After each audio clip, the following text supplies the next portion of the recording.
humanist approach of like broad principles of humans should all like each other.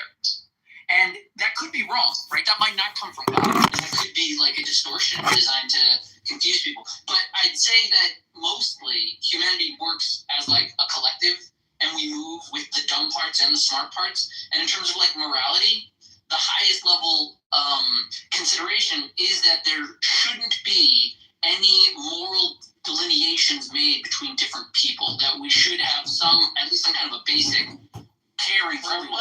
Now, what was it? I just want to clarify one little point. When different people still argue, say maybe you should care more about one people or the other, but I'm pretty sure you get a consensus on like the metamoral conversation of the moral value of hating someone, unless you have like all it's trying to say is like, even if your religion tells you to hate Jews, most people now feel like that's not a cool thing, so maybe you should do that. That's what he's saying now.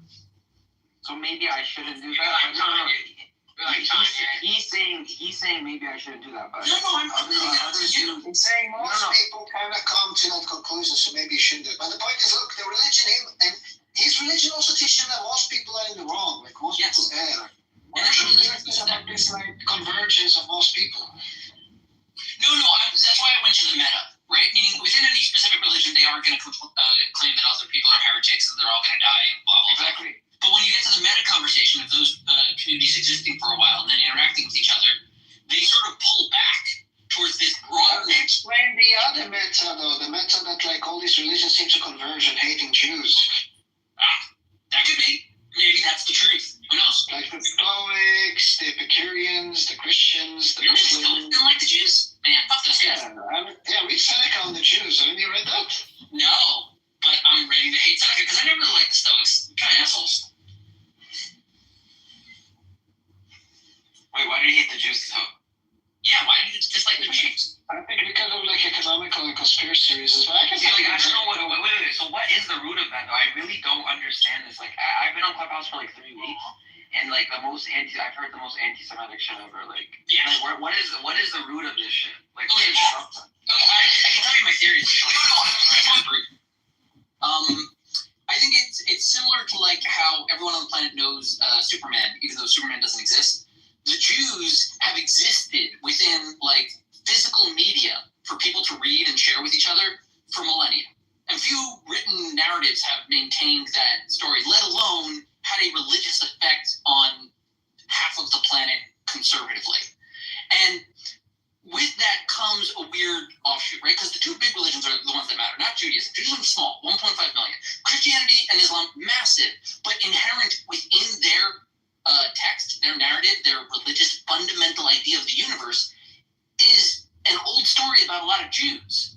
So we exist a little bit like fairy tale characters in the degree to which we exist within the human's consciousness. They're aware of the Jews before they even meet any Jews.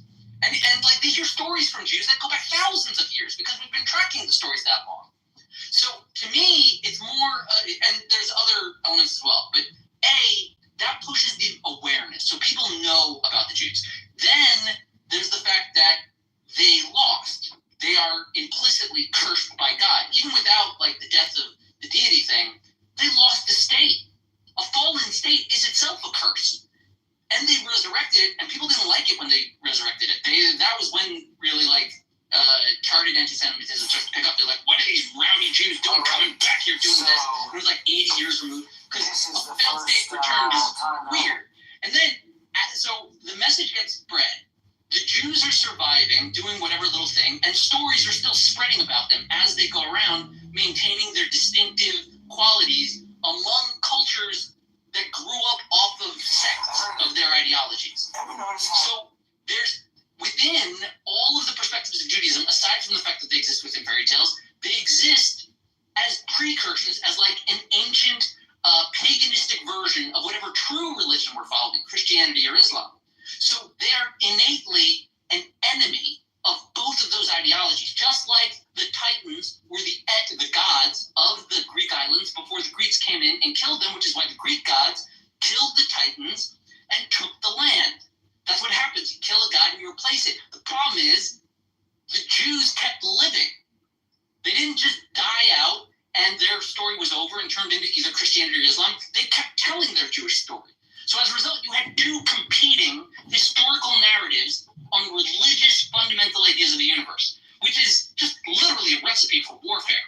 Well, no, I mean, the Jews survived through assimilation. I mean, I think there was... No, assimilation was usually a horrible thing that resulted in the Holocaust. The Holocaust was at the capstone of the greatest era of Jewish assimilation into Europe. Yeah, I mean, the European Jews were okay, they're not religious. It's more complicated. There are a lot of different sects of Jews. Like, they think of, let's say, one small When sect. I say Jew, I'm talking about most of the people. It's like a multifactorial thing. We can't just simple thing. Exactly. I think there's something to Max there. I think the one about like the losing group always coming back is like there's probably like some hatred there. People see them in contrast with the Jews, both the Muslims and the Christians have done that. Seneca criticized the Jews mostly for their customs, and he saw that like as impacting the Roman society and like the Roman society. Including like the Sabbath. He wasn't a big fan of the Sabbath, but I don't think you can resist like a simple thing. But what was it? I would like want to go back to like the Israel thing. That was like a more interesting conversation. What part about Israel Palestine? What do you mean? No, I just mean like that topics more interesting than Jews. Well, This guy looks like a Super Saiyan anti-Semite, but go ahead, Don. What are you gonna say? This guy looks like a Super Saiyan anti-Semite. But the thing is that when you're talking about between the two religions and the beliefs, like when I was in Sadr City, I was in Darwa and Jamila, and those are two different regions within Sadr City. And there's probably close to about 1.3 million people in between the two. And they would kill the shit out of each other. And they're both Shia, but they're so tribal. Like they have got coexistence within their own culture. Like and to ask the idea Sadr City, yeah. Oh, okay. The Iraqi Shias, but the Iraqi Shias had other disputes as well. Like even on who their imam was. Like there was literally a Shia organization at the time that believed their imam was present there. But the point being, dude, I know a lot of my friends that actually serve in the Iranian Guard, and they hate the Ayatollah. Yeah, exactly. Those are as a soldier, I got to meet a lot of these people, and we still talk, but on the down low, they don't like their fucking leadership. Like, there's so much tribal bullshit going on. Yeah. Like, until you can figure out how to fix the tribal bullshit, you'll never get coexistence. And I'll land there. Well, what you can do is remove the breeding grounds for this way of thinking, which is Iran. That's how you remove that. You just remove Iran. Or change the government into the small petty tribal squabbles. Yeah, it will stop that because most of those little petty things are funded by Iran. No, they're not. They're very much. No, hold on. No. You're talking about Sadr City and them. You're talking about a good people over like the 1920s New York mafia. This family versus that family versus this family versus that family. I don't know how you think you're gonna break up the mafia. It's been broken up before, yeah. I mean, Shiism has a huge history of being broken up multiple times. There's schisms, they've schismed 100 times. Every 10 years they have a new way of thinking. But not telling incorrect shit information, this guy's not gonna be able to track it, even if it's all accurate. Okay. He can just look it up. But this is online. We don't have enough cultural context to understand. True. I'm gonna put in the side chat all the living Shia ways of thinking. You can look them up. But that was like a microsect that claimed that you're talking about the Ansar al-Yemeni. Muqtada al-Sadr. They did terrorism. But that group has broken into two sects now. I know there's one a modern one that was. Yeah. There was the white banner and the black banner. The black banner are the TikTok ones. Isn't that crazy? Well, yeah, the green banner is the crazy ones that slap their head with a fucking sword when they walk down the road. They don't understand. They say anti-Semitism. It's horrible. I'm not gonna lie, people normal is like the greatest source for anti-Semitism. Like, Why is it's that? like, Why is that? it's because the way you behave makes you You're think too smart for Jews. them, normal. Why would that be the case? By the way, I'll tell you, when I tell you how wrong you are, no. When you usually use your nose to utter the words that come out your nose, you cited, but you haven't read. it's like father eats his ass. You know, it's like Al, he eats his dad's ass. You haven't read. Just a bunch of white idiots talking about it. They say it's up 6 billion. A bunch of fools who run their mouth all day, they're uneducated. You know, Al Nasser's in that whole thing. I know he's seen now. I know he's seen now. No. I'm gonna have your mother eat my long meat. I'm gonna have a full gravy on my long meat so she can swallow it. Guys, can you be Too civil? bad you ran around like a child. You were drowning in the toilet in the mosque, weren't you? Down there, that's what it's not. I mean, what That's the reason why I think people like you promote. Christopher, no anti-Semitism. And the reason why people like you promote anti-Semitism. I could just tell you. No, I can't use Palestinian. I'm a Jew. No, I I mean, can't. that's That's the what case I'm- because I'm a Jew, and I call out anti-Semitism wherever it goes. It's a problem. Okay, I don't even Everywhere I go, I just hear about Christopher? Why the Jews say that? What are you doing, Chris? Christopher, I don't like disempowering Palestinian voices, but you can't be anti-Semitic. Thank you.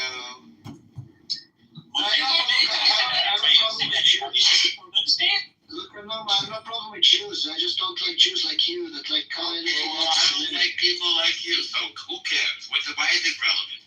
They all think it's wrong. They all think it's Anti-Semitism and normal. Why can't you just dislike Norm for Norm? yeah. Why does it have to be about the Jews? It's because Norm connects his dislike to Jewishness. No, by saying you're doing everything is anti-Semitic. You're doing that. I'm just refuting your bullshit claim. Your stupid, nonsensical failure to make an argument with some dumb letter that says it's inaccurate. That's all I was doing.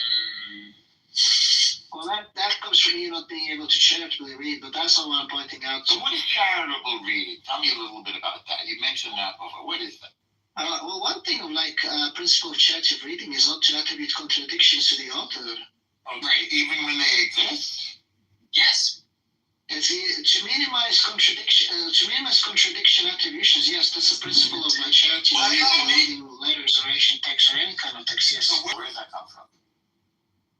It's like a very common principle in like reading. Where does it come from? What do you mean where it comes from? Where'd you get? Which word did you not understand? Where does it come from? Tell me. Like who invented it? I don't know. Where did you get it from? Yeah, I guess if you know the name of the guy that developed the concept. Yeah, I mean the concept is ancient, but principle of charity is like a known like I just want to let you know, if you are anti-Semitic, I'm going to have to kick you down. It's not tolerated in this room. Who are you addressing me? Okay. So let's move on. Since you don't know where you got it from, maybe you made it up or something. I don't know. Charity.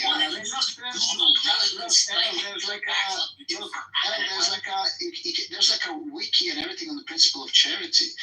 Like if you mean Charity or charity and reading? No, principle of charity. Charitable interpretation.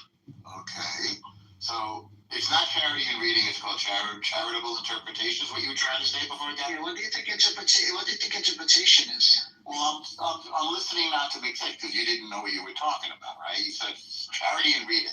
I'm just bolstering What with do you. you think? Wait. What do you think interpretation means if it's not reading? Yeah, we are What do you reading think of something interpretation can be means? Interpreting means how you understand something. Understand what? The text. Exactly. And what is reading? Reading is, well, it'd be difficult to decide. Reading is looking at something and pronouncing the words either silently. What I'm saying. Hang on. You're a journalist. You're dying to cut. There's a difference. Hang on. There's a difference between reading and interpreting, right? Because reading can be done literally. Not in this context. No. Oh, really? If I tell you read that person charitably and I tell you interpret that person charitably, I'm saying the same So thing. you have a principle that you call charity and reading,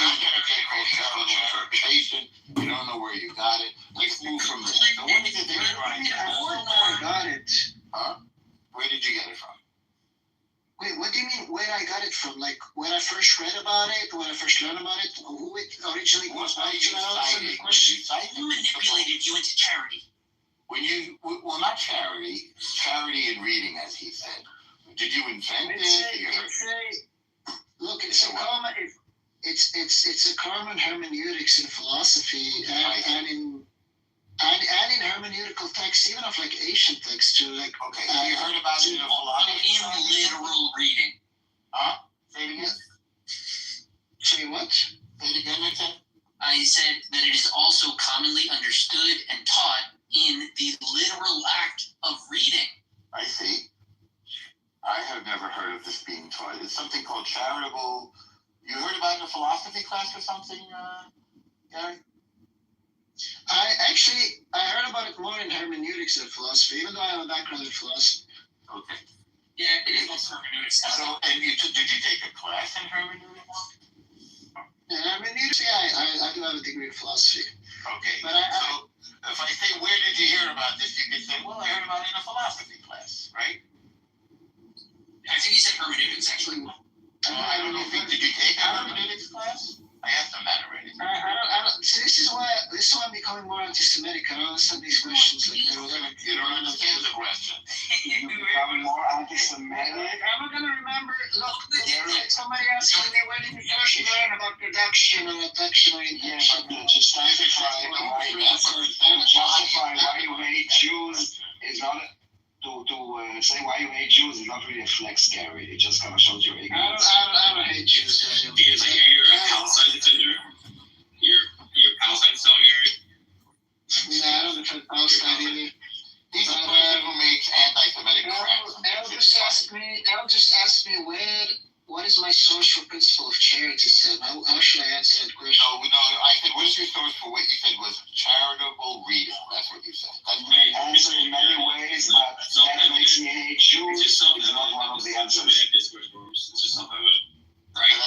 Where did you learn about principle of norms? He said it's a proof. Somebody's asking me. Well, he's not violating a It evinces itself. Sam, what I said is you should read any text in the most charitable way. And one way to be charitable is to interpret the author as being as consistent as you possibly can. Natural course. As an introduction to the beautiful tradition of Taoism, I would like to present you the philosophy of flow.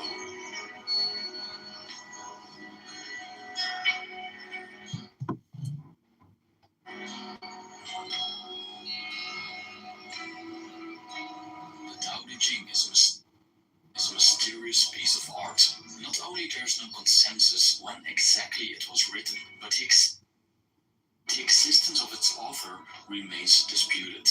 Nevertheless, one thing is certain: the profundity of this work has left its mark on humanity to this day. Not to mention that the Tao Te Ching is the most translated work in world literature after the Bible. The essence of Taoist philosophy is living in harmony with the Tao, also called the Way. So, what is the Tao? That's a question we can't really answer, and it's futile to try. Our I can understanding. interpret you asking the question in all three of those ways, and I was trying to figure out which of those three you were asking. Well, you could have answered any one of them and been able to answer it. So I answered all three of them. instead of playing dumb, well, it took a lot of work and you needed a lot of help from others. But you were playing dumb, like, what do you mean by where did I Wait, get who that? helped me out? Can we talk about Resistance's weight? Like, that nigga's bad as fuck. Wait, He's who bad. helped me out? McZed? I did. How did Maxine help me out? Well, he used the term charitable interpretation, which is what Charitable interpretation is the other term in the wiki for principle of charity. I referred to the wiki in the first place. No, you said charitable. It doesn't matter. It doesn't matter. I told you it's a wiki on it. Okay, so Principle of charity. when you drop the word Auschwitz into a conversation with a Jew in a humiliating way, should I charitably interpret that, or should I not be charitable when I listen to that? Well, it depends on what your goal for discourse is. Okay, what do you go for in discourses? So if somebody drops the term Auschwitz into a conversation with a Jew, should one take that charitably? Absolutely. Well, sometimes I can be charitable by thinking they're just trying to be edgy and not poison the well by like pointing them out as like an anti-Semite. So in some sense, pointing out that they're anti-Semitic is uncharitable.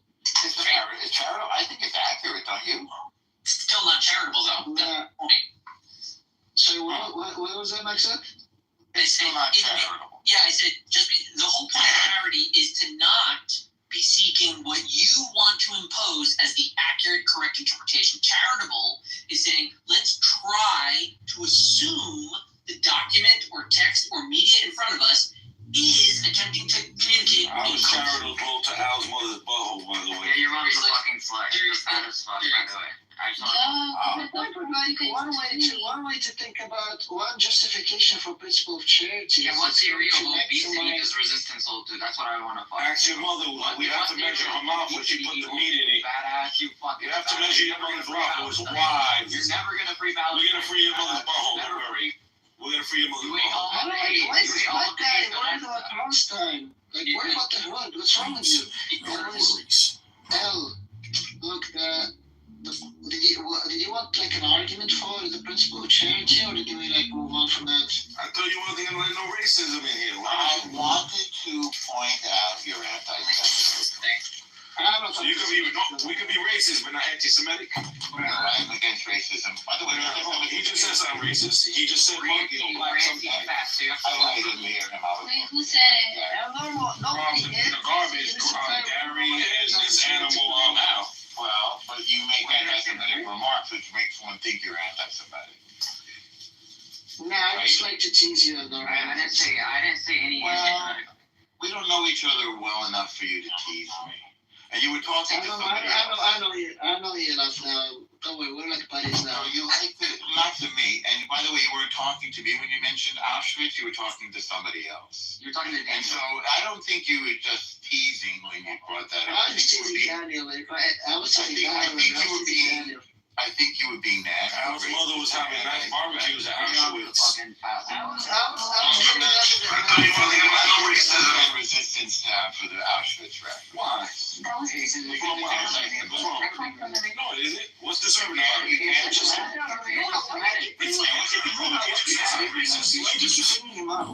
you think? Do you think like Magic is transformed now? What do you think like in the last 10 minutes he became like a new person? Or he lost weight or something? That's impossible. That's a contradiction. I don't agree. The same person you kicked out like 15 times in the last hour. What do you think is gonna happen the next time? Right? Like he's been baptized. He's like a new person. What do you think happened? his hand up again. Yeah, because maybe he did Toba. You don't have to bring them up, especially if you're monitoring the space.